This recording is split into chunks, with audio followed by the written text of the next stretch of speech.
Так, основной текст мы закончили, и сейчас попробуем рассмотреть как бы дополнительную молитву, которую автор нашего руководства рекомендует произнести или читать перед, собственно, молитвенным обращением Мигдзема. Donc nous avons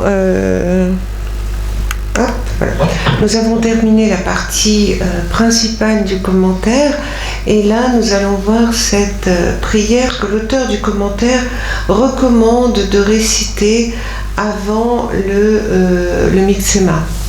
Это так называемая Палден Сасума. Она так называется из-за того, что на тибетском первые слова в этой молитве Палден Сасум Джови Микчикбу. И вот по первым этим 4 слогам Палден Сасум, Палден Сасума. Так же как Мигдзем или Мигдзема, это по первым словам Мигмедзеви Терчинчин Рейсик. Таким образом, так же и как Гандел Хагяма, это тоже первые 4 слога просто в тибетском варианте. Et alors cette prière, elle est intitulée Palden Sasuma et parce qu'en tibétain, les 4 premières syllabes sont Palden Sasum. De la même façon qu'on a le Migdzema, c'est les 4 premières syllabes Migdzem. Et de la même manière qu'on a la pratique intitulée Ganden Lagyama, qui sont les 4 premières syllabes de la pratique. Отче наш, это по-нормальному ведь называется вроде символ веры или по-другому? Потому что Отче наш это ведь тоже по первым словам. Отче наш же ici на небесе. Ну да. C'est comme notre Père, en fait, notre Père. En français aussi, ça doit être le nom de la prière, ça commence avec les premiers mots de la prière. Ну, то есть это не чисто тибетская традиция, она у многих народов есть. Ленится как бы запоминать отдельное какое-то красивое название, просто берут первые слова. C'est pas forcément une tradition que tibétaine, puisqu'on la retrouve dans d'autres. C'est plutôt que de trouver une dénomination qui va être un titre qui va être différent, c'est plus simple de prendre le début de la prière, comme ça on s'en souvient tout de suite. А это же Палден Сасума, это очень, с одной стороны, чувственно-пронзительная даже молитва, с другой стороны, она очень интеллектуальная. Et cette prière, Palden Sasuma, elle est d'un côté extrêmement touchante et d'un autre côté, elle est quand même très intellectuelle. Она написана учеником Цангкапы по имени Кейдубджи. Это тот, который по левую руку от него сидит. Для нас, правда? Ну да. Вот там. Donc et cette prière, elle a été composée par un des disciples de Tsongkhapa, Kedubje, qui est à la gauche de Tsongkhapa et donc à la droite pour nous. Тот, который помоложе, и который с нахмуренными бровями, и как бы кто здесь против в такой позиции? Et c'est celui que l'on voit ici, qui est le plus jeune des 2 disciples, et qui souvent il est représenté avec les sourcils un peu froncés, puis il est prêt à se lancer dans des joutes verbales avec ceux qui oseraient contredire. Иногда, когда визуализируют Цонгкапа и его учеников как 3 покровителей по отдельности, тогда Цонгкапа – это воплощение Маджуши, Гялцабджи – воплощение Авалокитешвары, а Кейдубджи – это воплощение Ваджрапани. Et quand on fait la visualisation dans laquelle on se représente, on visualise Tsongkhapa et les 2 disciples sous la forme des 3 protecteurs. Donc Tsongkhapa, il va correspondre à Manjushri, Gyaltsabje lui va correspondre à Avalokiteshvara et Kedubje il correspond à Vajrapani. qui est l'essence de la puissance de tous les Bouddhas. Кейдобже с малолетства жил и учился в монастыре Сакья. Когда-то Сакья Пандита написал, наверное, первый тибетский комментарий на трактат о логике. Цема Гунду, нет. Цеме, как сказать, Ригзо, сокровищница чего-то там логики, по-моему. Вот.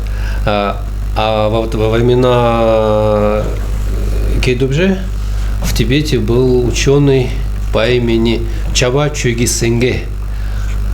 Чаба Чуги Сенге. Ну, неважно.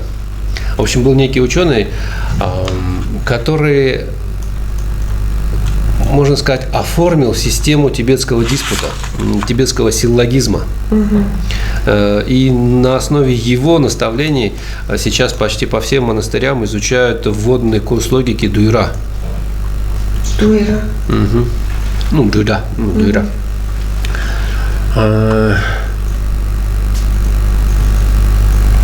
Он как бы путешествовал по многим монастырям, проводил диспуты. И вот он как-то прибыл в монастырь Сакья, начал дискутировать, и через какой-то момент, в общем, получилось так, что ему уже никто не мог что-то ответить.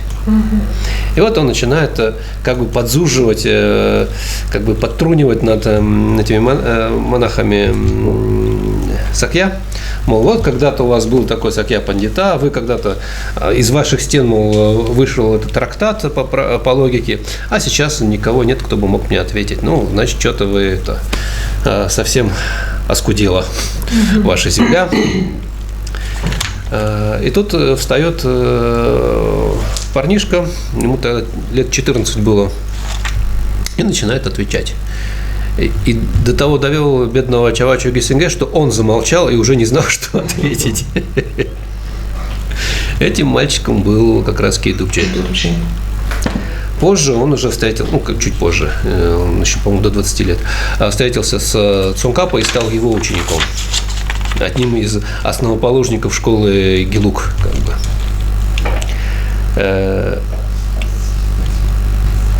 Когда Цонкапо ушел, именно Кейдобже больше всех страдал, как бы, скучал по нему. До того дошло, что через какое-то время после ухода Цонкапо явился к нему в 5 различных обликах. И это как бы давало ему тоже какие-то особые наставления.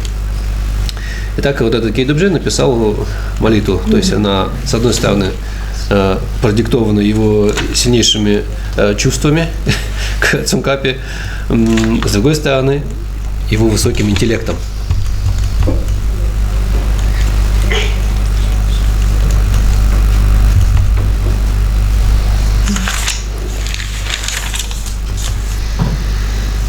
Donc Kedubje, qui était un des disciples de Tsongkhapa les plus proches, donc lui il avait été éduqué dans le monastère de Sakya, et dans ce monastère il y a eu un Sakya Pandita qui était un grand érudit et qui finalement a été le premier qui avait composé le traité de logique, qui était intitulé Trésor de logique, et qui servit en fait à la base de tout ce système de joute verbale.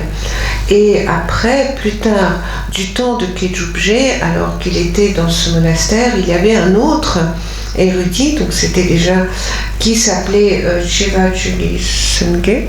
Chaba Chögyal Senge. Chaba Chögyal Senge, et qui lui était aussi un grand érudit, et qui avait encore affiné ce système tibétain de la maîtrise du syllogisme, et qui, c'est encore aujourd'hui dans les monastères, les moines étudient l'introduction à la logique, qui s'appelle Duira, qui est sur la base de ce traité qu'il avait écrit.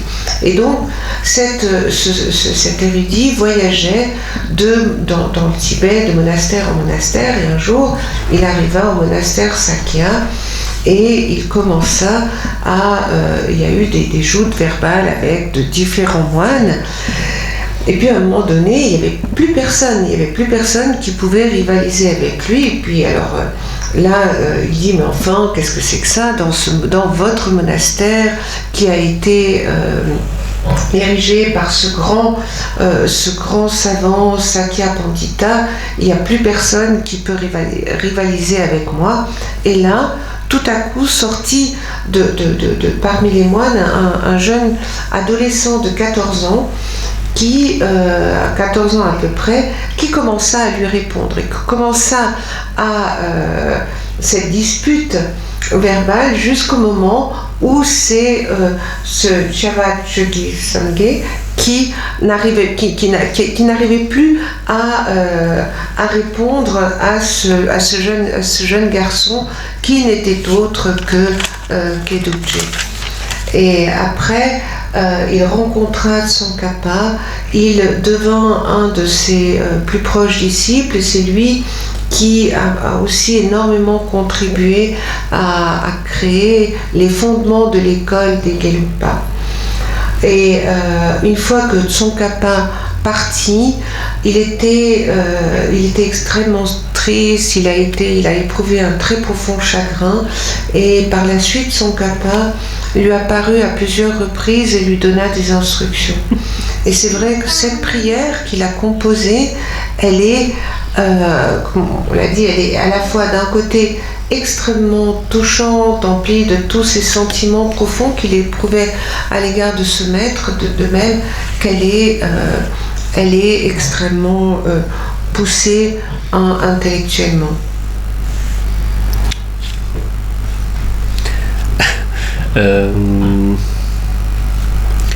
Я этот текст набирал в отдельном файле и сюда внес как бы копипастом, и в копию не вошло перевод первого четверостишия. Я так смотрю, что-то со второго начинается. По-другому? Первого-то нет четверостишия просто. Ну, хорошо. В переводе. Так. Первое четверостишее. Да. Этот текст я получал на него устную передачу от Рато Гёнлармбуши в составе полного собрания сочинений Кедубджи. Рато Джунлан? Рато Гёнла Кёнг. Давай напишу. Рато Гёнлармбуши. Его можно на Кинопоиске найти. Он известный актер. Он там фотографию. Он под правым коленом Джеремуч. Donc, Lama Tengon a reçu la transmission orale de cette prière lorsqu'il a reçu il l'a reçu de ce maître qui s'appelle Rato Gyoenlarimuch. Voilà. Et quand il a reçu en fait tout l'ensemble des œuvres composées par Kedukje. Et en fait, dans le texte, il n'y a pas la première strophe qu'il va me donner. Так, первая строка. Паден сасун руби микчигу. Как бы единственное око всех, прекрасное единственное око всех существ трех земель. Имеется в виду трех миров: подземного, наземного и надземного. Помните, мы об этом говорили? Мир как бы нагов, и там туда же входят и миры голодных духов, и ады, и животных частично. Наземный – это мир людей, и тут и частично животных. Надземный – тут мир частично животных и небожителей, и далее как бы все. Это какое-то старое еще космологическое выражение, видимо. Это первая строка. Прекрасное или великолепное единственное око существ или скитальцев трех земель.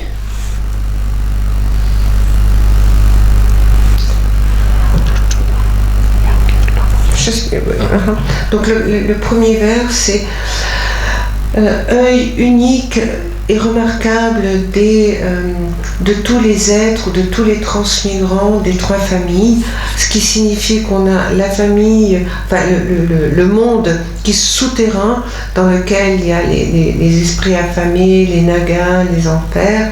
Après, les êtres qui peuplent la terre, les humains, les animaux, et le monde qui est au-dessus de la terre, à savoir les mondes des asuras, des demi-dieux et des dieux. И несравненный покровитель всех, кто стремится к освобождению или свободе, к свободе. Et incomparable protecteur de ceux qui tendent à atteindre l'éveil.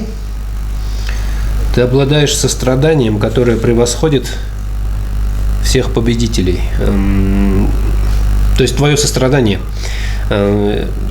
превосходит сострадание всех победителей. Et ta compassion est supérieure à à la compassion de tous les victorieux.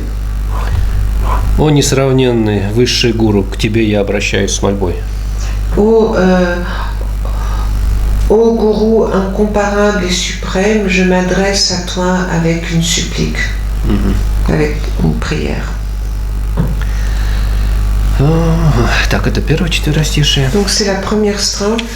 Ну, в принципе, здесь вроде бы все понятно, да? Là, a priori, tout est clair, tout est compréhensible. А второе четверостишее. Тут, наверное, надо все это произносить. Парден сасун джуви микджибу, тардой юнги лана меби гун, кява гунле хаби тугджеджин, даме лама чола сован леб. А второе четверостишее. С мольбой обращаюсь к тебе, о старший из сынов победителей. Имеется в виду, как бы, самый главный бодхисаттва. Ты пред очами победоносного взошел на стезю бодхисаттв. Имеется в виду, что некогда молодой Личави поднес хрустальное ожерелье или четки Будде Шакьямуни. И тогда принял обет бодхисаттвы. Этот Личави в XIV веке родился как Цункапа. Хрустальный, точно? Да. В стране Тушита прославлен как Манджушель Гарбха. То есть в чистой земле Тушита рядом с Майтреей восседает бодхисаттва Манджушель Гарбха. Это вот ты и есть. А здесь, в снежной стране, то есть, опять же, на Хималае, это как Гималайское Нагорье или Тибетское Нагорье, ты известен как великолепие Лобсон Дакпы. То есть под именем Лобсон Дакпа известен. То есть и настоящее имя Цункапы. Цункапа это, можно сказать, кличка. Просто человек из долины Цунка. Так же, вот как, например, как его Александра Филипповича, все зовут тем македонским. Так и Лобсон Дакпу все зовут Цункапой.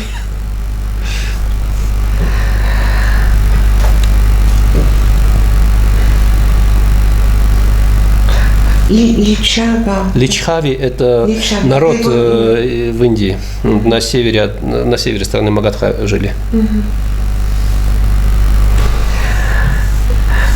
И до этого вы прошли первую четверостишку, идет как передача, да, устно.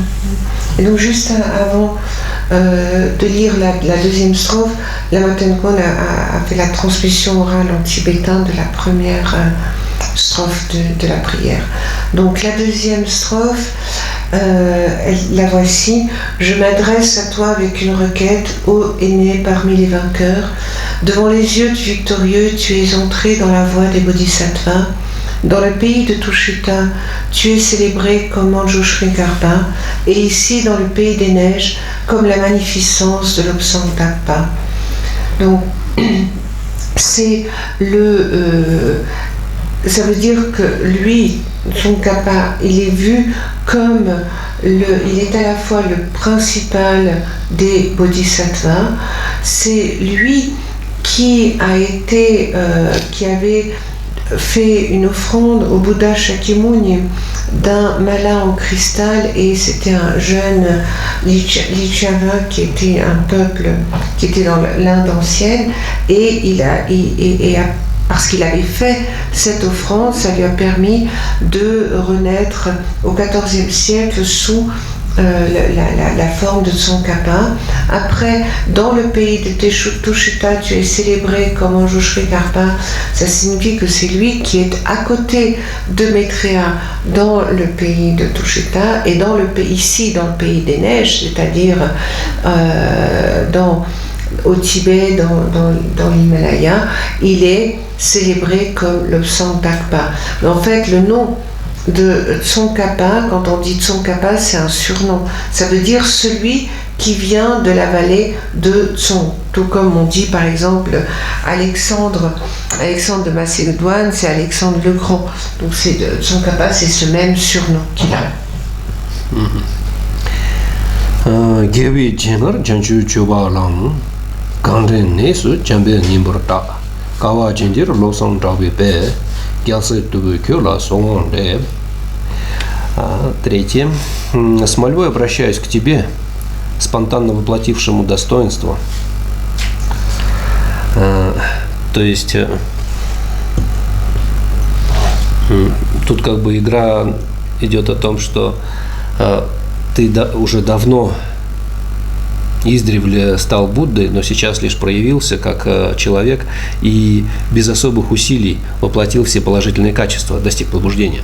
Ведь, будучи исполнен силы великих вызревших заслуг, то есть, опять же, обладая великими заслугами,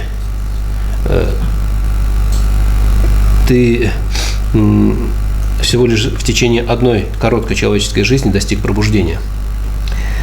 Без обучения постиг в своем уме способность чтения слова. То есть, еще младенцем Цонгкапа, вроде бы его никто не учил читать, но он уже декламировал наизусть куски из слова Будды, из Кангюра.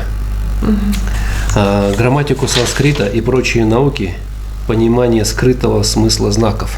То есть, так же как когда кто-то другой читает тот же самый текст, он не видит того, что скрыто между строк. А Цонгкапа как бы имел возможность постигать все это. Имел такой острый ум.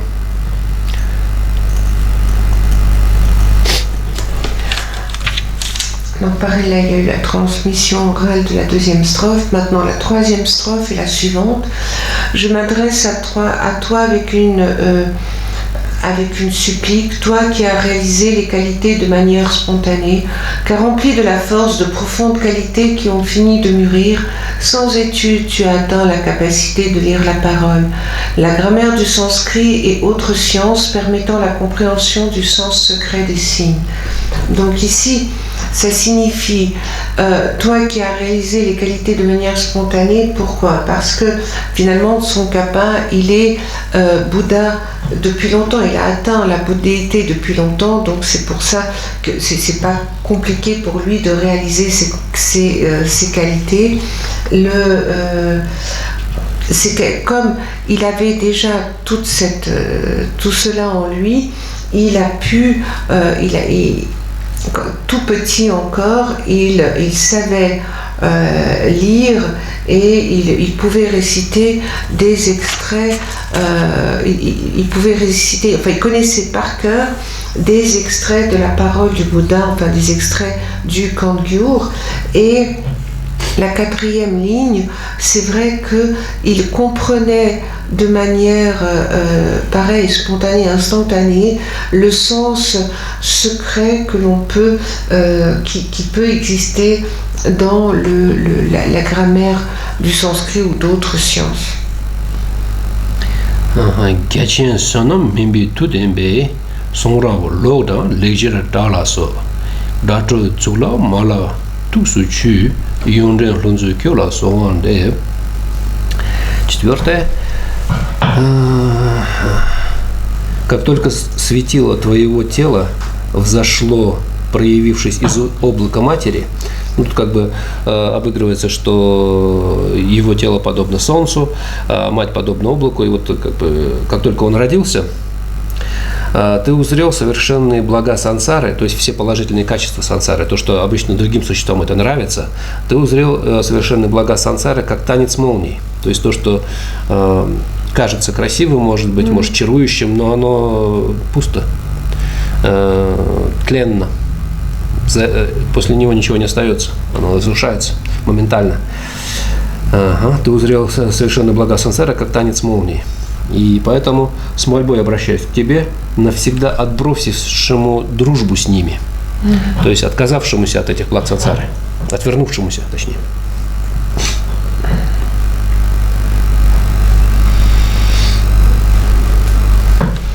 Donc, pareil, la transmission orale, et maintenant la 4e strophe qui dit « À peine l'astre de ton corps s'est élevé après être apparu du nuage de la mer, tu as compris les bienfaits complets du samsara comme la danse des éclairs. Je m'adresse à toi avec une requête, toi qui as cessé à jamais ton amitié avec eux. » Donc là, il y a une image où son corps est décrit comme le soleil qui apparaît et la mer comme un nuage. Et puis, ce qu'il est dit dans les 2 derniers vers, c'est qu'il a tout de suite, instantanément compris que ce qui semble être attirant dans le samsara, ce qui semble être quelque chose de séduisant, donc lui, il a tout de suite compris que tout cela n'était que tout cela était vide et vide de sens, et qu'il fallait se débarrasser de ce qui paraissait être quelque chose de bon dans le samsara, qu'il fallait s'en débarrasser tout de suite. Et en fait, il a compris cette illusion du samsara, et il a, dès sa naissance, enfin, dès son apparition, il a compris qu'il fallait surtout s'en débarrasser. Ninje yumgi chunzin le sebar chonse sibi punso la kune sibi logi rozeda namyan toba pangla soan de doba pangla soan de. Ага, с мольбой, 5. С мольбой обращаюсь к тебе, кто во всех рождениях исполненной силы привычки исключительно осмотрителен. То есть обычно дети лишь со временем начинают понимать, что хорошо, а что плохо. До этого они, подвластные эмоциям, не задумываясь, могут что-то разрушать, ломать, может даже убивать кого-то. А Цонгкапа, обладая очень сильной как бы привычкой к благому поведению, с рождения уже был осмотрителен, то есть не причинял никому вреда и так далее. С молодых ногтей не низшей, но высшей нравственностью прекрасно связал все аскезы победителя. То есть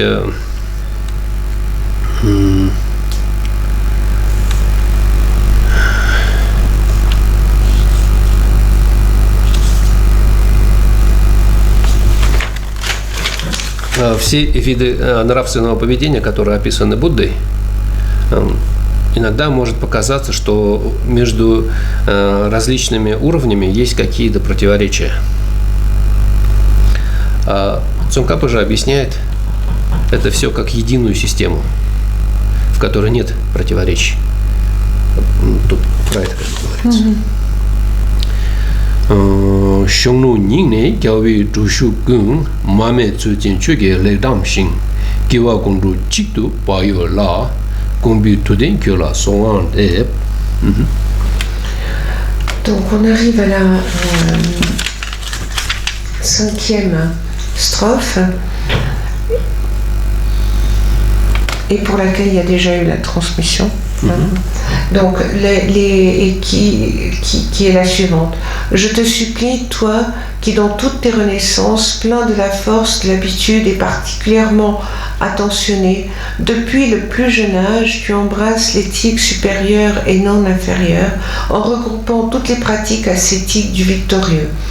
Donc la première et la deuxième ligne, voilà, d'habitude, c'est vrai qu'un être humain, il a besoin de temps pour comprendre, il a besoin peut-être des fois de faire des fautes pour lui-même se rendre compte de qu'est-ce qui est bien, qu'est-ce qui est mal, qu'est-ce qui est positif, qu'est-ce qui ne l'est pas.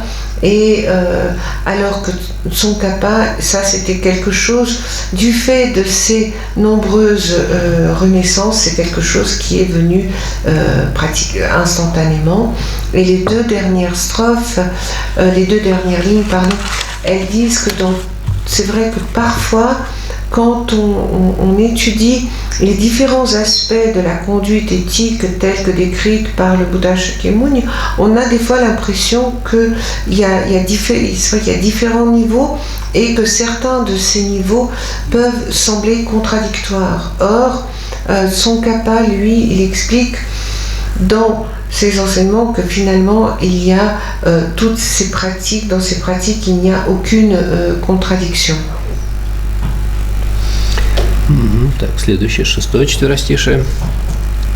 «С мольбой обращаюсь к ставшему кладезем великих познаний через постоянный неустанный поиск прекрасных учений, с помощью аналитических способностей, беспрепятственно проникающих в смысл всех слов речений победителя».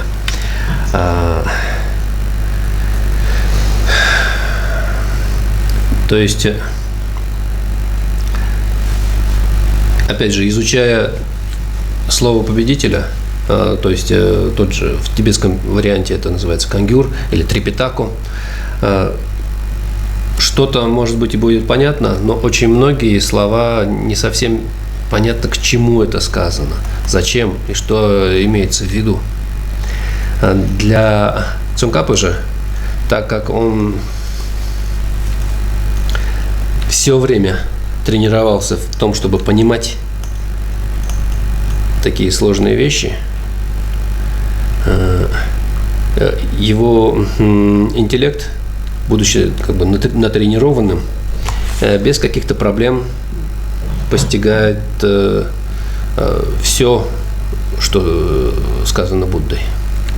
Опять же, настолько глубоко, что он практически может говорить, что именно имел в виду Будда, о чем думал Будда, произнося эти слова.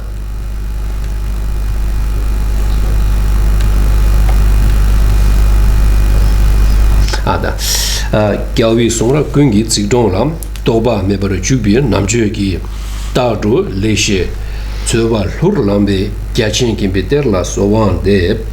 Ну и то, что он кладезь великих познаний, это говорит о том, что он делится этими познаниями.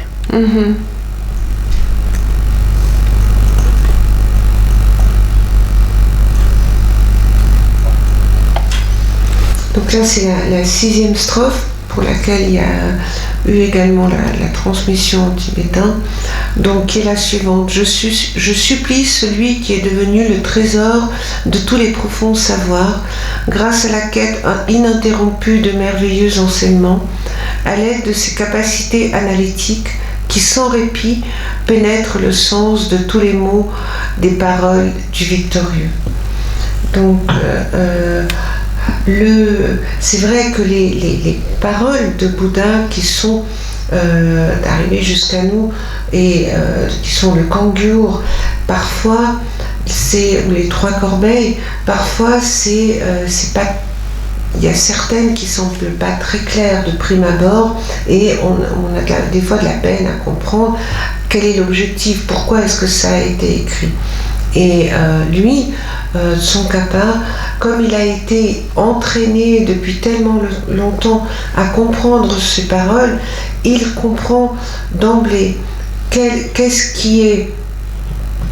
que ces paroles signifient et il en comprend la profondeur à tel point qu'il peut même être capable de dire quelle était l'intention du Bouddha Shakyamuni lorsqu'il a prononcé ces paroles.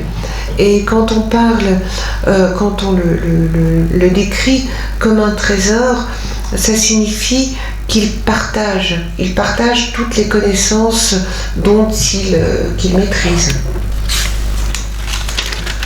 Ага. Следующий у нас какой? 7 уже получается. С мольбой обращаюсь к тому, кто, будучи не способен удовлетвориться пеной словесных строк, наитончайшей, незамутненной логикой обозревал все без исключения дхармы, предметы, которые трудно постичь и миллионам мудрецов. Ну, в принципе, во многом похоже на предыдущее четверостишее. Но опять, единственное, что тут миллионы мудрецов, естественно, более точное число дано. Тут десятки миллионов написано. Ну, я думаю, что все-таки там система исчисления этих чисел числительных. С каждым нулем новое название дается, а все-таки в европейской каждые 3 нуля как бы дается название. То есть миллионы, миллиарды. Мы не так сильно обращаем внимание на то, что десятки миллионов или сотни миллионов. Это все равно все миллионы. Okay. А там у каждого числа совершенно разные названия. То есть это... Типа 1 миллион по одному? Вот миллионы, вот они, до 10 миллионов это миллионы, сая. С 10 миллионов это называется джева. Okay. Сотни миллионов это как его, тактик. Нет, дунджуш. И так далее. Например, когда хотят сказать, сколько там у нас? 6 миллиардов, это получается 60 дунчуров. Например. Дунчур это сотни миллионов. Равно.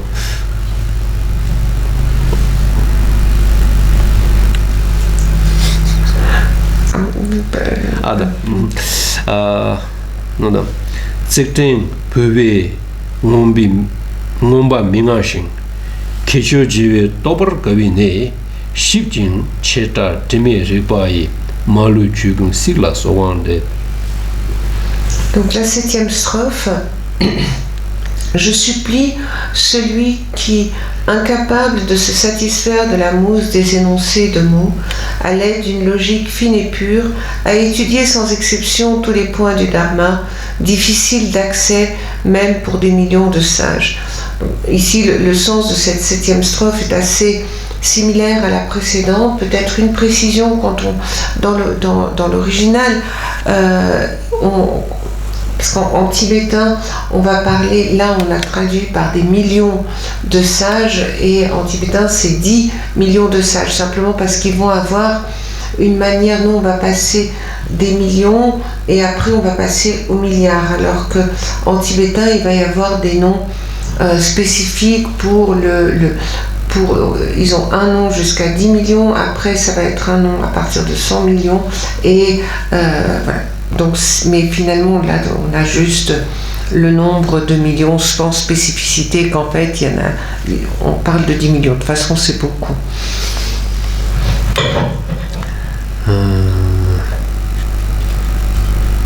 Следующее, 8. Если все искушенные в диалектике оппоненты хоть сотни раз будут анализировать твои слова, о покровитель, они то есть они, имеются в виду слова, не изменятся даже в малой части, а потому, ну или изменятся, тут как бы поколеблются, имеется в виду позиция Цункапы, которую он выразил, ее невозможно опровергнуть каким-то образом, даже если сотни раз искушенные в диалектике товарищи будут изучать его слова и пытаться его как-то опровергнуть, тем не менее у них ничего не получится. А потому с мольбой обращаюсь к владельцу чистого пробужденного ума. Тоге ладжан куева тараги лен яр джеджен гомбе кёгисун чадзам намба жендру йоа пан дагби тунга кёла соанде тупнга кёла соанде. Donc ça c'est la 8e strophe. Si tous les adversaires qui ont une maîtrise fine de la dialectique analysent des centaines de fois tes paroles, ô protecteur, les mots ne changeront pas d'un iota, Et c'est pour cela que je supplie celui qui possède un esprit pur et éveillé. Donc ici, ce qui signifie, c'est que donc si les adversaires, ils auront beau analyser des centaines de fois les paroles de Tsongkhapa, ils n'arriveront pas à les contredire en quoi que ce soit, tellement c'est l'analyse est poussée, tellement le raisonnement est poussé qu'il est finalement, on n'arrive pas à il est impossible de le contrer. Я не понимаю, зачем тут слово «пробужденный» я вставил. То ли ошибся, то ли что. Тут нет слова «пробужденный». Тут обладаясь к владельцу или обладателю, обращаюсь к обладателю и владельцу чистого ума, не пробужденного, просто чистого ума. Подразумевается пробужденный ум, но дословно это не указано. Можно пропустить. Лучше пропустить. Так, 9. Где тот, кроме тебя, достоверно, кто кроме тебя достоверно зрит смысл трактатов, изложенный великолепными колесницами Арьядеши? Ведь и все слово лишь для тебя открылось, как высшее наставление. С мольбой обращаюсь к тебе. Так, тут начинается шифровка центру. Начинается шифр. То есть, где есть как бы тот или те, кто понимает слово Будды лучше тебя или не так, как ты. А ведь ты понимаешь слово Будды в соответствии с тем, как это изложили великие колесницы. Имеются в виду, например, Нагарджуна и Асанга. Арьядеша – это Индия, святая страна. Нагарджуна и Асанга. Асанга. Его святейшество, объясняя, почему к ним применяется термин «великая колесница», использовал слово «бульдозер». То есть там, где прошел бульдозер, скажем, это если заросло диким лесом, джунглями, когда прошел бульдозер, как бы все выровнял, после этого мелкие колесницы, вот как там какие-нибудь «Жигули», эти седаны, как «Сиаты», могут проехать уже. А вот пока бульдозер там не пройдет, там нет дороги просто. И вот эти колесницы, они проложили путь. То есть очень сложно понять, что имел в виду Будда. А эти великие колесницы проложили, как бы протарили путь, и теперь всяким мелким товарищам есть какая-то, у них хотя бы появилась возможность что-то понимать. Опять же, очень многие, изучая слово Будды, как бы думают, что вот это вот, ладно, это как бы инструкции к применению, а вот это, ну, это просто там, или это какая-то традиция, или это, ну, какая-то сказка, которая бесполезна на самом деле. Ну, мы ее сохраняем, опять же, согласно традиции. Ну, как бы исторические данные какие-то, но на самом деле это для ума в этом нет особой пользы. Ну, либо же это вот для кого-то другого полезно, а мне это не нужно. Цongkhapa же объясняет, что в слове Будды вообще нет ничего, что было бы лишнее. Все, что там есть, предназначено для каждого из нас. Все это является целостной, единой структурой. Тут про это говорится. Ведь и все слово лишь для тебя открылось, как высшее наставление. Другие учителя обычно на это не делали упор. Они как-то выдергивали что-то, частичные, как бы части какие-то из слова Будды, и их излагали. Цongkhapa же открывает целостную картину. И вот к нему с мольбой обращаюсь. Пао Шинда Ченом Сиби Шун, или Шут, не Шун все-таки. Джившин Сиба Кёла Женагам. Сура Кунге Кюги Пашила Дамби Чуту Шарла Соуан Де. Donc la 9e strophe qui dit « Où est celui qui, à part toi, voit le sens des traités, présentés par les grandes roues d'Aryadeshi ?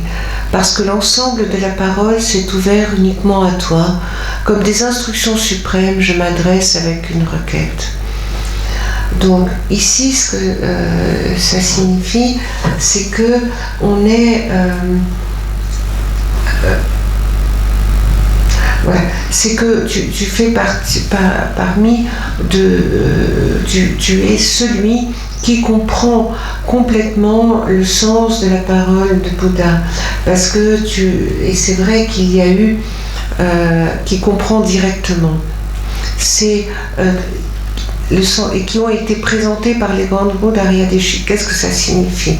Donc là, Aryadesha, ça représente l'Inde, et quand on parle de les grandes roues, c'est en fait les érudits qui étaient Nagarjuna et Asanga, qui ont permis de décrypter dans une certaine mesure les paroles de Bouddha. Et Sa Sainteté le Dalai Lama, il les compare à un bulldozer. Il dit voilà, quand on arrive dans la jungle, si on veut si on veut pouvoir passer avec des petites voitures, il faut d'abord passer avec un bulldozer pour dégager la voie. Et après uniquement, parce qu'il n'y a pas de route, et après uniquement, on pourra s'y aventurer avec des voitures plus légères. Et là, de la même façon qu'il est difficile de comprendre d'emblée les paroles du Bouddha, et c'est grâce à Nagarjuna et à Sangha on a déjà pu avoir certaines explications. Et c'est vrai que parfois, certaines personnes vont se dire, mais voilà, parmi les paroles, il y a certaines instructions qui ne sont pas forcément utiles, il y en a qui sont juste des histoires comme ça, qui font partie mais se disent, c'est juste des histoires qui ne sont pas utiles pour moi. Et Tsongkhapa, lui, il va expliquer que dans la parole de Bouddha, il n'y a absolument rien d'inutile, que chaque parole, finalement, peut être utile à quelqu'un, à chaque être. Et lorsque l'on dit que l'ensemble de la parole s'est ouvert uniquement à toi, c'est vrai que dans la troisième ligne, il y a certains maîtres qui vont présenter que certains extraits de la parole de Bouddha, alors que Tsongkhapa, lui, il est capable de présenter absolument l'ensemble de la parole du Bouddha. Дальше у нас какое? 10-е? Ага.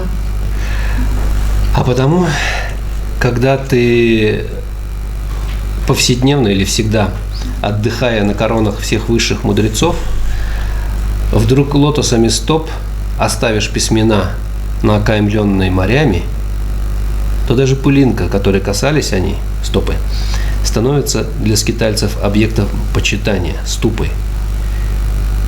К тебе обращаюсь с мольбой. То есть ты обладаешь такими достоинствами, такими качествами, и обычно времяпровождение Цунгкапы, так как он является почитаемым всеми, кто обладает действительной мудростью, то есть они возлагают, воссаживают к себе на макушку его. То же самое, что как если бы у них была корона, то он был бы этим основным украшением в центре этой короны. Главным алмазом, или что это у нас там называется-то? Как алмаз, или как он там называется, вот этот большой камень, который... Ну да.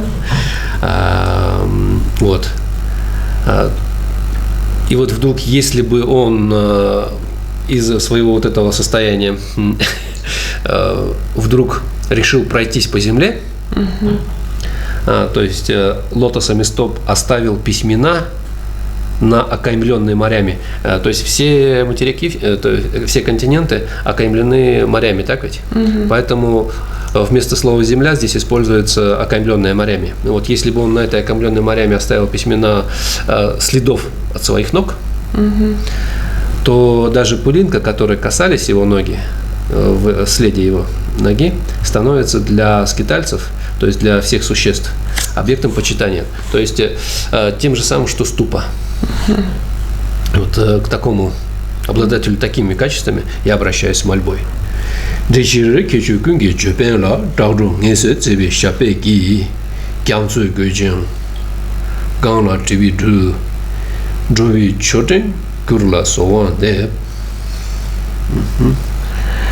Donc la 10e strophe, et c'est pour cela que lorsque toi, qui te reposes en permanence sur les couronnes des sages suprêmes, tu te mets à écrire avec tes pieds de lotus sur la terre entourée par les mers, et de même que s'il touchait une poussière, alors cette dernière deviendrait objet de vénération pour les transmigrants.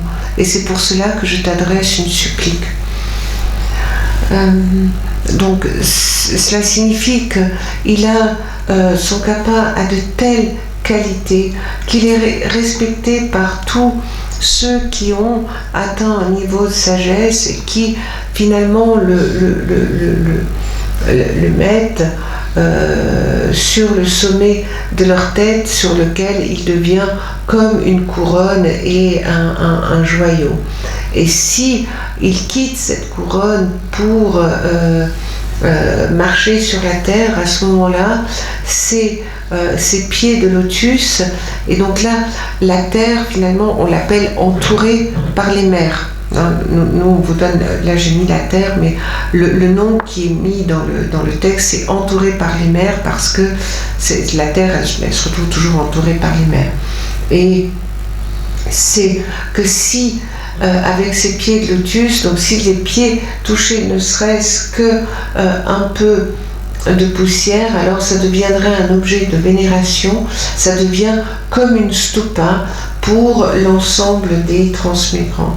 Et c'est donc à un être doté de telle qualité que j'adresse une supplique. Хотя тут дословно не окаймленная морями, а та, чьими одеждами являются моря. Et en fait, même en mot à mot, c'est pas entouré par les mers, c'est celle dont le vêtement est la mer, où sont les mers. Так, 11.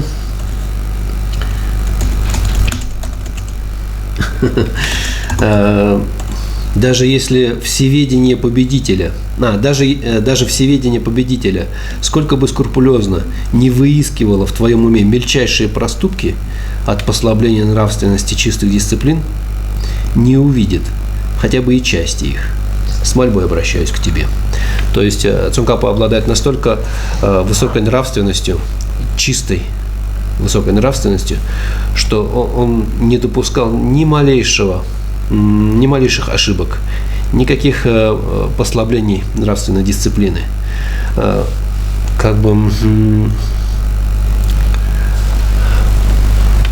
Иногда очень тонкие, небольшие поступки, либо же наоборот положительные поступки, отпечатки этих поступков в виде кармы невозможно увидеть даже ясновидением архатов. Самые тонкие отпечатки кармы воспринимаются только лишь всеведением Будды. И с точки зрения архата, например, кто-то может являться совершенно чистым, но Будда может увидеть в этом остатки какие-то, объяснить, почему у этого человека вроде бы чистая карма, но вдруг получается что-то такое. Или наоборот, у этого человека нет никакой положительной кармы, но Будда вдруг находит в нем какие-то зачатки чего-то доброго, что можно использовать для дальнейшего роста. Также, здесь, если бы даже Будды, естественно, что Будда ни для чего не применяет какую-то напряженность, скрупулезность. Ему любое явление открывается перед ним моментально, так как он обладает всеведением. А здесь даже если бы они вдруг стали напрягаться и что-то скрупулезно выискивать в потоке ума Цунгкапы, они бы все равно не нашли никаких отпечатков зла.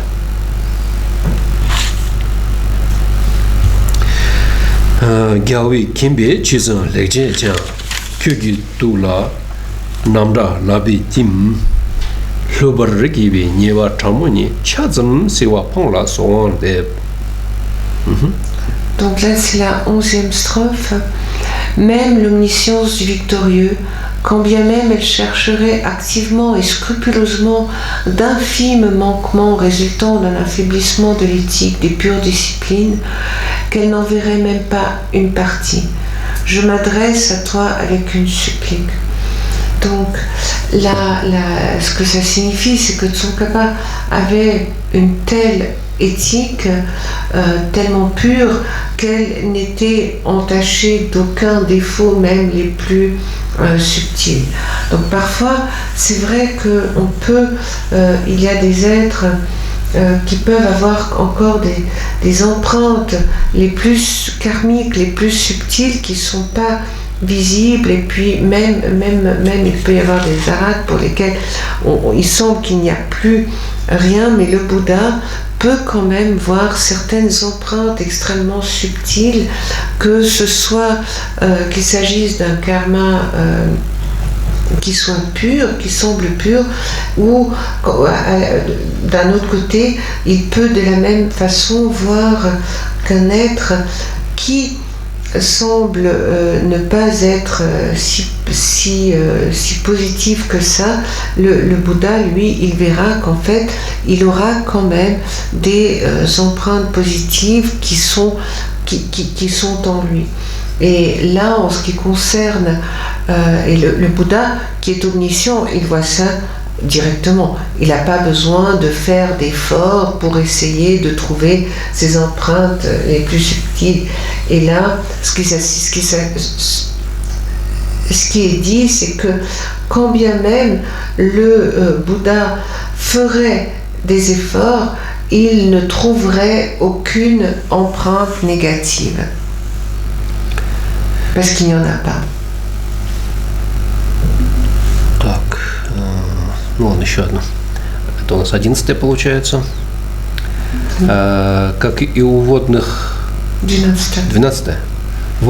Как и у водных масс источника драгоценностей. Источник драгоценностей – это океан, имеется в виду. Как и у водных масс источника драгоценностей, ни глубину, ни края сострадания в твоем уме не может указать никто из всех владельцев ока мудрости. С мольбой обращаюсь к досточтимому кладезю сострадания. То есть без каких-то средств обычное существо, находясь на краю океана, не может как-то охватить своим умом как бы другой берег океана. Не может постичь примерно, какая глубина и какой объем воды в океане. Да, с помощью современных средств это можно, но я имею в виду, что это... Ой, у нас телевизор выключится через минуту.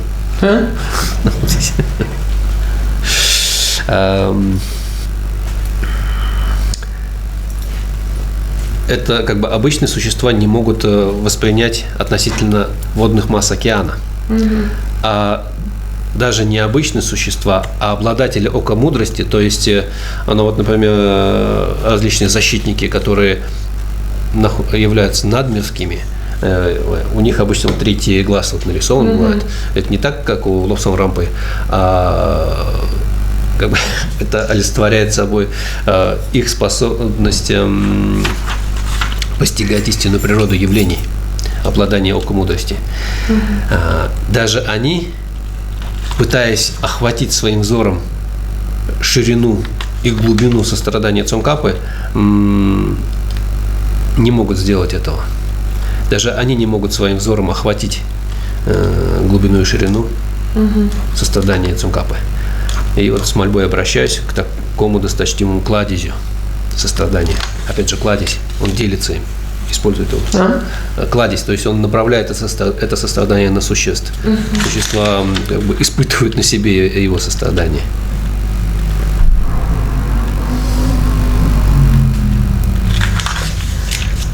La 12e strophe. tout comme des...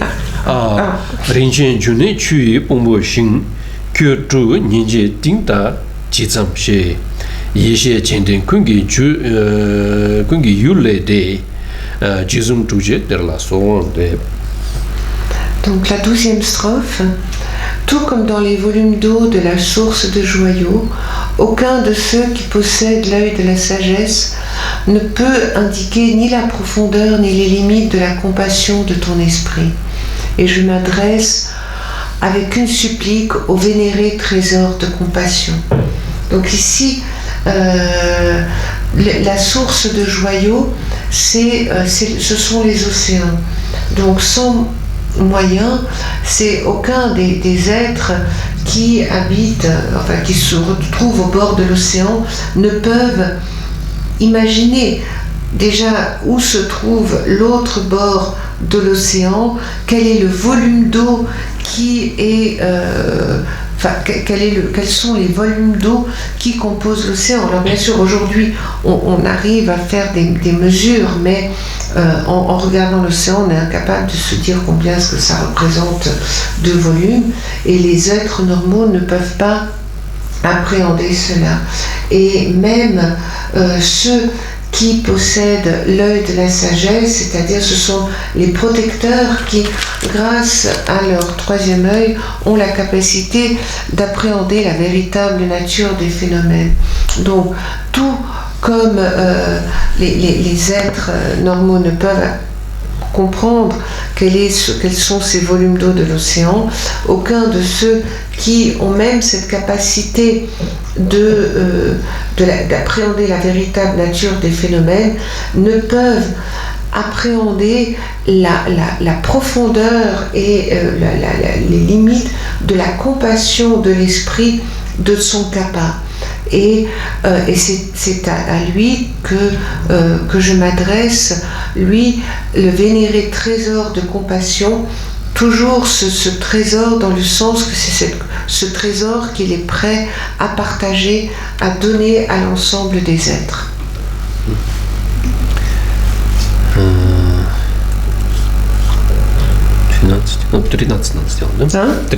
Сейчас 13. Нет такого груза пользы и блага для обладателей тел, имеется в виду существа, скитальцы, который бы не поднял паланкин твоего высшего альтруизма. С мольбой обращаюсь к тому, кто являет чудо отваги, достижения совершенства во всех великих подвигах бодхисаттв. Ну вот как паланкин обычно несут там четверо, ну самый маленький, двое, четверо, 8 или 12, 16 человек, а Цонгхапа как бы несет в одиночку. Ну, возможно, это маленький паланкин, который на спине несут, одноместный. Но как бы то ни было, он обладает такой грузоподъемностью, что сколько бы ни весила масса трудов, пользы и блага всех существ, наполняющих сансару, всю Вселенную, сколько бы она ни весила, Цонгхапа может взвалить ее на себя и нести. То есть он обладает и силой, и отвагой нести его. Он как бы не боится этой тяжести, груза этой ответственности. Поэтому он обладает высшим альтруизмом и является чудо отваги. И достигает совершенства, то есть доводит до совершенства все великие подвиги бодхисаттв. Кюги ласан кёла маламби луджин пенде курни джангмачи. Лапчин чуве кунги тарсумба нинду минду чунгла сован де. Donc ça c'est la 13e strophe. Il n'existe pas de poids, d'utilité et de bienfait pour les détenteurs de corps. Les détenteurs de corps, c'est les aides, c'est les transmigrants. Donc il n'existe pas de poids, d'utilité et de bienfait pour les détenteurs de corps que le palanquin de ton altruisme suprême ne pourrait soulever. Je m'adresse avec une supplique à celui qui représente le miracle du courage, qui atteint l'excellence dans tous les grands exploits des bodhisattvas. Donc là, un palanquin, il peut être porté par 2, 4, 8, voire 16 personnes.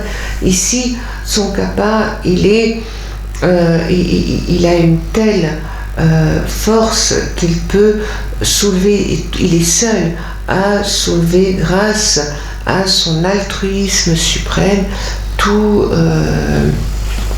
rien ne lui fait peur.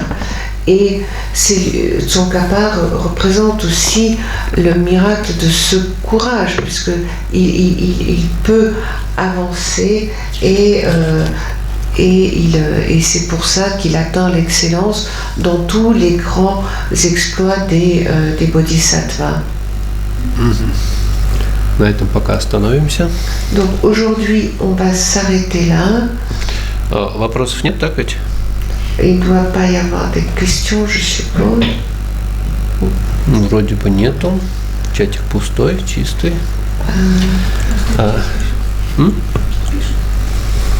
Donc on va...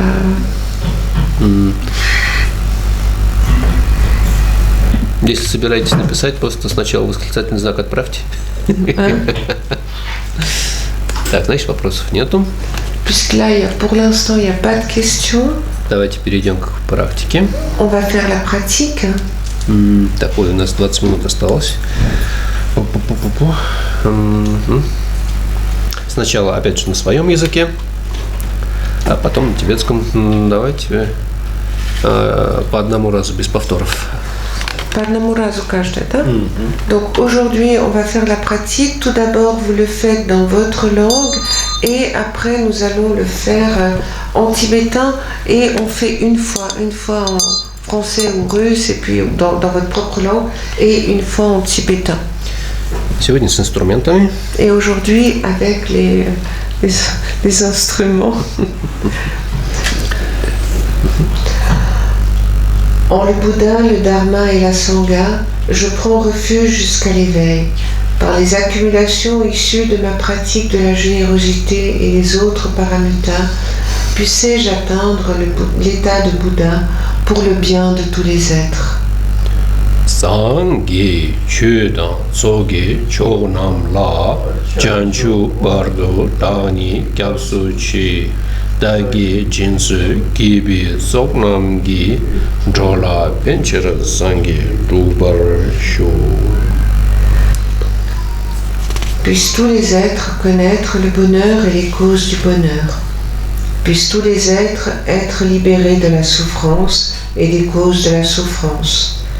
Puissent tous les êtres ne pas être séparés du bonheur pur des états d'existence fortunés et de la libération. Puissent tous les êtres demeurer dans l'équanimité dépourvus de la partialité, de la haine et de l'attachement.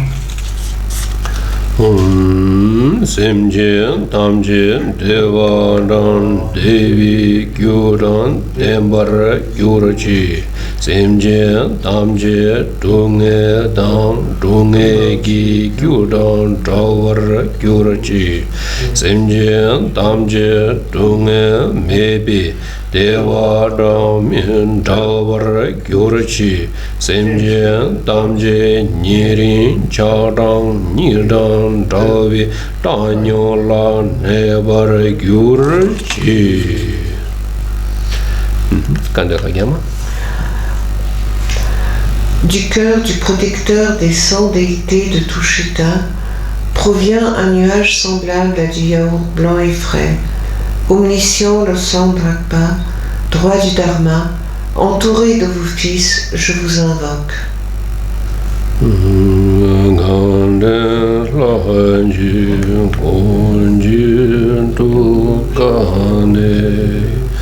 Rabagara Shosar Pundre Chunzenzer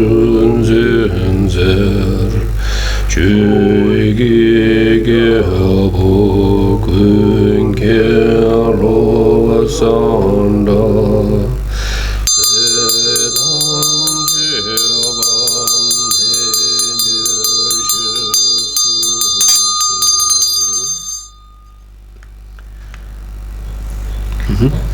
Au vénérable maître, souriant de joie, assis sur des trônes de lion, un lotus et une lune, dans l'espace devant moi, Je vous supplie de demeurer pendant des centaines d'éons pour répandre les enseignements et d'être le suprême champ de mérite pour mon esprit confiant.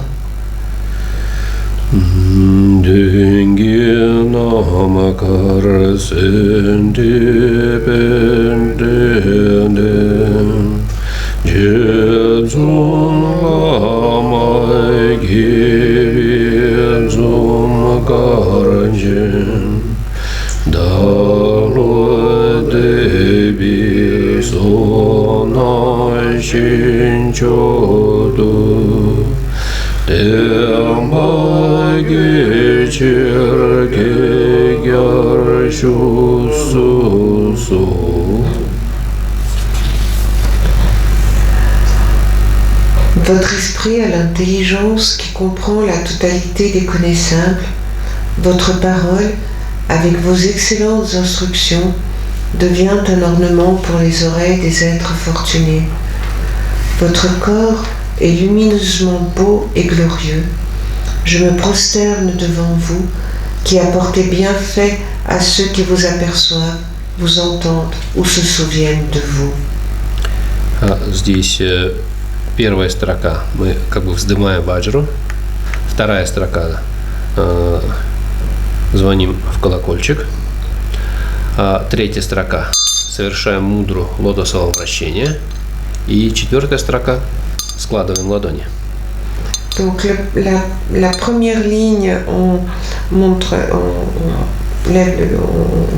le Vajra. La deuxième, ça va être faire la cloche, l'utilisation de la cloche. Et après, on fait le mudra du lotus tournant. Et après, on termine avec les mains en forme de prière. Shenji Kyungun Kyaopi London Tu Yasan Navi Kengyurale Shetu Dabi Begi Lamer Zebiku Don Tundem Ben Don Den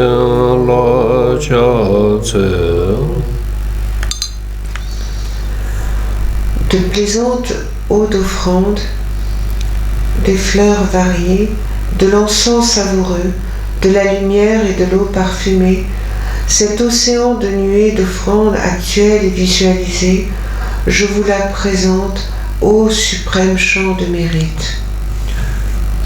Четверостишее подношение. Здесь практически с самого начала мы также вздымаем ваджру и звоним колокольчик. И в конце, опять же, если есть рядом где-то чашечка с рисом или с цветами, мы разбрасываем цветы как подношение. Et donc pour cette strophe d'offrande, on va tenir le vajra de la main droite et puis sonner la cloche pendant les 4 vers, et à la fin, si vous avez à côté de vous une coupelle avec du riz ou des fleurs, on fait des offrandes à la fin de fleurs.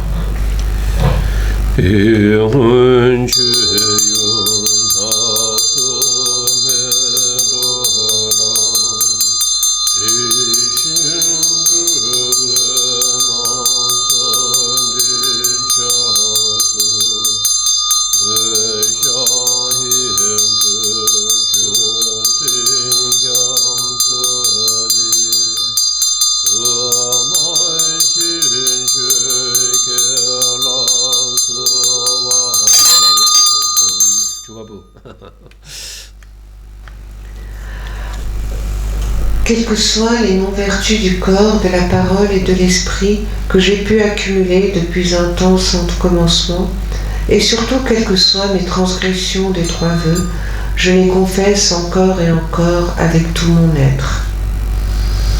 Здесь как бы жест покаяния можно делать, но в большинстве случаев он не делается. Жест вот такой как бы. Когда правой рукой мы как бы закрываем левую руку, большие пальцы. Là, on peut faire... Либо же, можно сказать, держим левой рукой большой палец правой руки. Là, c'est les regrets, la confession. Donc, on peut faire ce geste qu'on fait très rarement, mais qui est comme a montré la Matengund, en fait, de saisir le pouce droit avec la main gauche et de refermer la main gauche avec la main droite.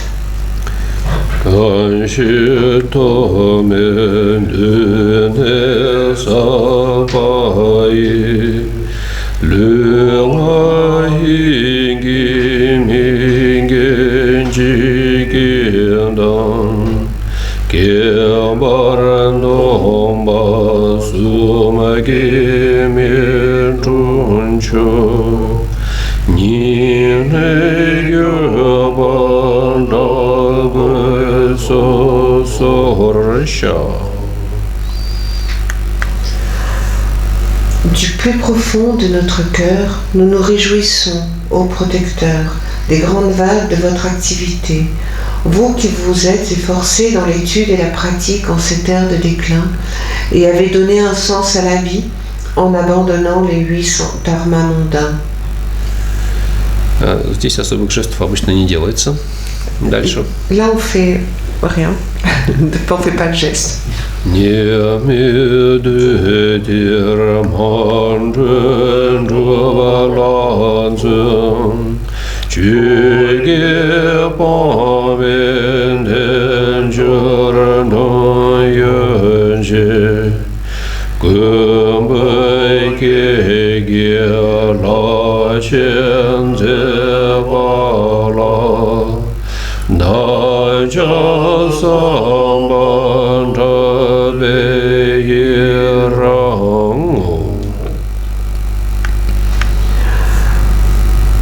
Ô saint et vénérable Lama, depuis des nuées de compassion qui se forment dans les cieux de votre sagesse du Dharmakaya, veuillez, s'il vous plaît, prodiguer une pluie de vastes et profonds dharmas, précisément en accord avec les besoins des disciples.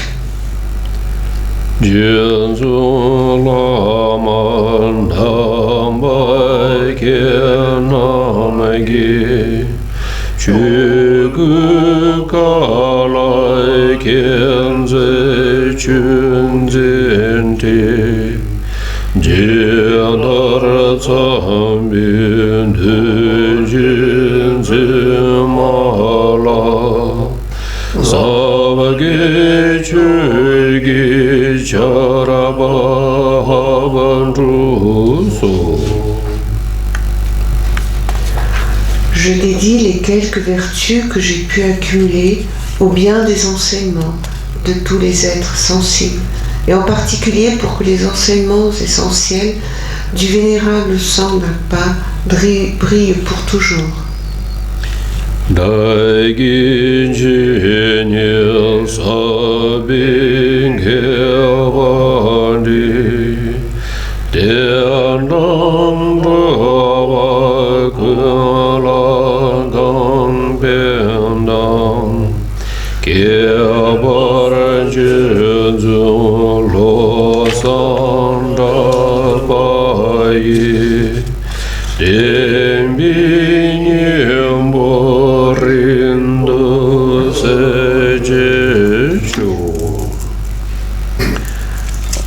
Дальше у нас подношение мандалы. Здесь всегда практически используется этот особый жест подношения мандалы. Здесь безымянные пальцы как бы идут параллельно друг другу, соединяются они. Средние пальцы перекрещиваются, левый ближе, правый чуть дальше. И их как бы на уровне третьей фаланги как бы схватываются указательными пальцами. Также, как сказать-то, мизинцы перекрещиваются, и их кончики прижимаются кончиками больших пальцев. Donc maintenant on passe à l'offrande du mandala, et là pour le geste vous avez tout d'abord les deux annulaires qui se mettent l'un contre l'autre, les deux majeurs, tout d'abord le majeur gauche et qui va être posé sur le majeur droit et qui vont être retenus par les index opposés. Donc l'index gauche se pose sur le majeur droit et l'index droit sur le majeur gauche. Et après, vous avez les auriculaires qui vont être croisés de la même façon et les pouces correspondants qui vont se poser dessus. Обычно еще советуется, чтобы руки не были пустыми. Там сейчас уже часы перестали носить, какое-то время советовали даже в крайнем случае снять часы и как-то сюда поместить. Здесь безымянные пальцы, которые вот вверх торчат, они олицетворяют собой Гуру Сумеру, а 4 перекрестия как бы из остальных пальцев – это 4 континента. Donc, c'est bien que les mains ne soient pas vides. Donc, on ait quelque chose, puisqu'on fait une offrande, ça peut être soit un mala, что еще можно? В руки часы сказали. Что-то. Чаще обычно рис берут, горсточку риса. On peut mettre juste quelques grains de riz dans les mains. Voilà, après, c'est des personnes qui portaient des montres. À une époque, on portait beaucoup de montres. On peut aussi mettre une montre. Enfin, donc, qu'est-ce que ça symbolise? Donc, les annulaires, ils vont symboliser le mont Meru et finalement les quatre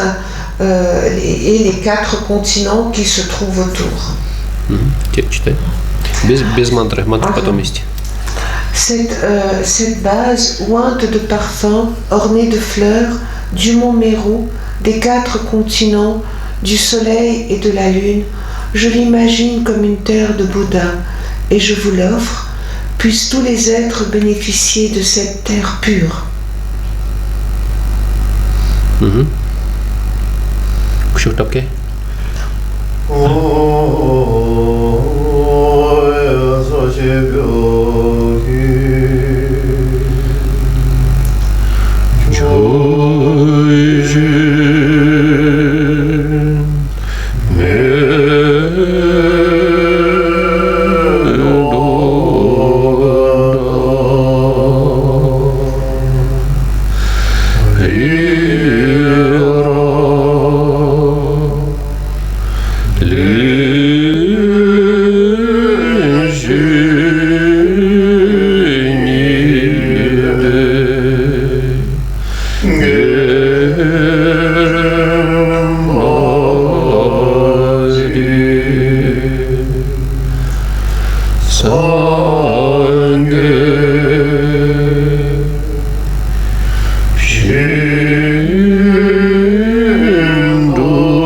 Yang Dubumaren Jomze Sanvenda Ganjin Kebi Tsuken Tsongkaba Loazan Rabi Shala Sehwande Miamen Zebeter Chencheresi Dimeken Bihombo Jambeyan Dumalu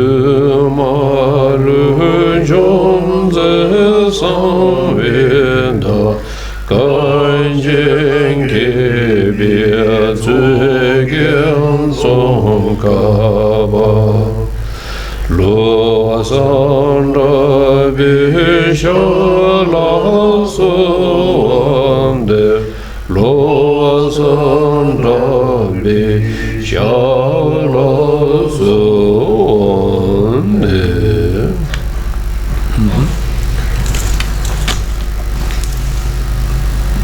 Noble et précieux maître Racine, veuillez vous asseoir sur le lotus de ma tête et me gardant sauve dans votre grande bonté, veuillez m'accorder les accomplissements du corps, de la parole et de l'esprit.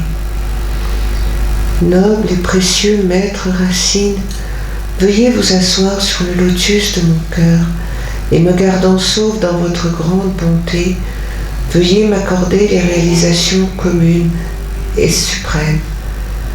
Noble et précieux maître Racine, veuillez vous asseoir sur le lotus de mon cœur et me gardant sauve dans votre grande bonté, veuillez y rester jusque j'atteigne l'essence de l'éveil.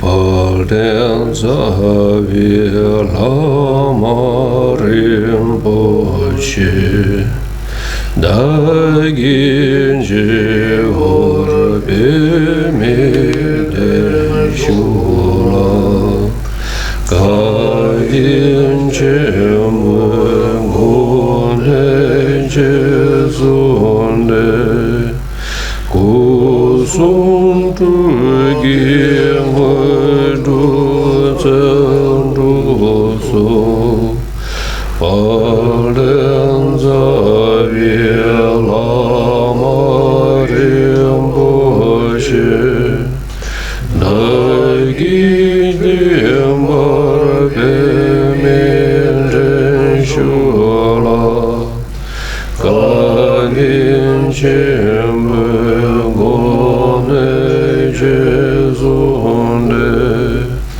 Chodan Tumum Hudu Zenduso Palden Zavi Lama Rinpoche Dagin Jehor Bimiden Shula Gagin Chemun Gune Jezunde Janchun Yewe Varandum Tembarshu.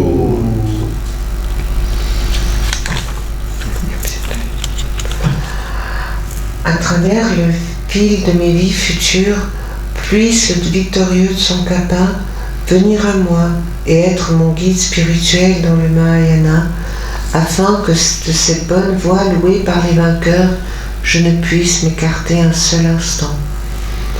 Puisse le précieux esprit d'éveil naître là où il n'est pas né, et là où il est né, puisse-t-il ne pas décliner et toujours s'épanouir. Dans la terre pure entourée de montagnes enneigées, vous êtes la source de tout bonheur et de tout bienfait. Ô Tenzin Gyatso, Avalokiteshvara en personne, puissiez-vous demeurer jusqu'à la fin du samsara.